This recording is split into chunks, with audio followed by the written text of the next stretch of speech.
Jennings, you're the one who wanted to come up here in the first place. I shouldn't have to pull you along, you know. I'm not as young as I was. Or only in my imagination, anyway. It wasn't entirely his idea. If I'm honest, all this sitting around isn't doing my waistline any good. I had some difficulty with the button earlier on, and I'm not going into braces. Do leave that, whatever it was, alone. Thank goodness this seems to be the top now. No, let the rabbits stay nice and quiet in their houses. They don't want you scrabbling away like that. That's better. Fill your lungs with this air.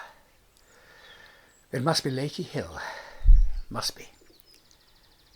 You can see 5 counties from here on a clear day, and it is clear today. Look at the line of the Fosse Way down there, barging straight through everything. That's empire for you. 9 years of Latin, and I still don't warm to the Romans somehow. Mind you, at the end of the lesson, I used to find myself staring out of the window and realise I hadn't heard a thing for the last 40 minutes. I've always found it difficult to concentrate, and all too easy to daydream, if that's the right word. Of course, sometimes it wasn't worth listening anyway.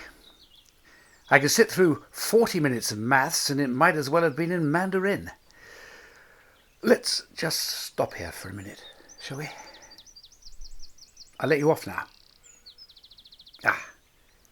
If you see a sheep, please don't go running after it. There's bound to be Dan Archer with his shotgun somewhere about. Good boy. I think last time we were talking about all that roof business, and I suppose I shouldn't dwell on it quite as much as I do. Only when I think about it, I see it all, and I hear all the old voices, and I must admit I can get quite worked up, because in my view it was unnecessary. Banish Plump Jack, and banish all the world. I do. I will. And talking of banishments, I wonder if you agree with me that now would be an excellent opportunity to banish that creepy bloke who's hanging round Lily, and, if you ask me, her mother.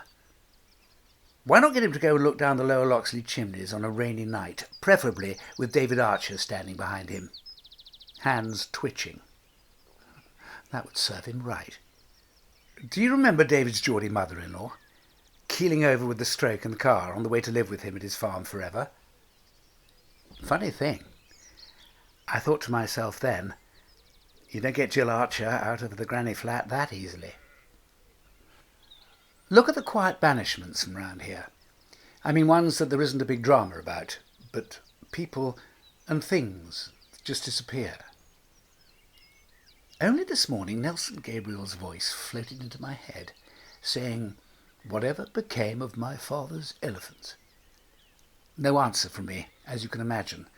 I don't know how old he thinks I am. Then he said that many years ago, his father, who had a small holding next to Brookfield, had somehow acquired an elephant, which presumably was already in an interesting condition, as we must take it that even in those days the opportunities for elephants to mate in the wilds of the English Midlands was limited, because, according to Nelson, she then had a baby elephant.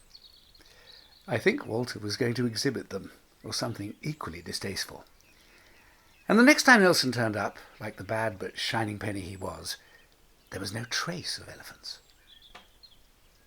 That is in some ways the charm of Borsetshire, isn't it? If there are elephants surplus to requirements, they can somehow vanish. And the next thing we know, Walter Gabriel has got a fish tank. Perhaps the Hunt Kennels could tell a story. So into the quiet disappearance basket, we can put the elephants, David Archer's toy farm, the waste food digester, Helen Archer's gaslighting husband, all the Tucker family except Roy. And why was he saved, I asked myself. The largest intensive indoor dairy unit in England, Brian Aldrich's £1 million fine, please God, old Mr. Lloyd's sexual abuse, and I'm sure you can think of many other examples. You can see how it happens. These things are just too dull, and in some cases too difficult to think about, so we don't. And gradually the dark waters of the Am close over them, and it is as if they had never been. and we can all breathe a sigh of relief. What or who would you nominate? I'd go for Schuller's translation into Holy Orders. I'm sorry, I think I mentioned it before, but it does so aggravate me. What on earth is going to happen when she is a vicar? Where is she going to be a vicar? Has she thought what's going to happen to her horses if she has to move? Or is that poor soul currently officiating at St. Stephen's going to have to step aside like Pope Benedict? Although I suppose she would be an improvement on him. Or perhaps it's all virtual these days, what would I know? I do find it difficult to think of. I have my memories. We used to come up onto Lakey Hill one day after she came back from Nepal, was it? Or Tibet? She brought her prayer flags in a howling gale, and she let them go.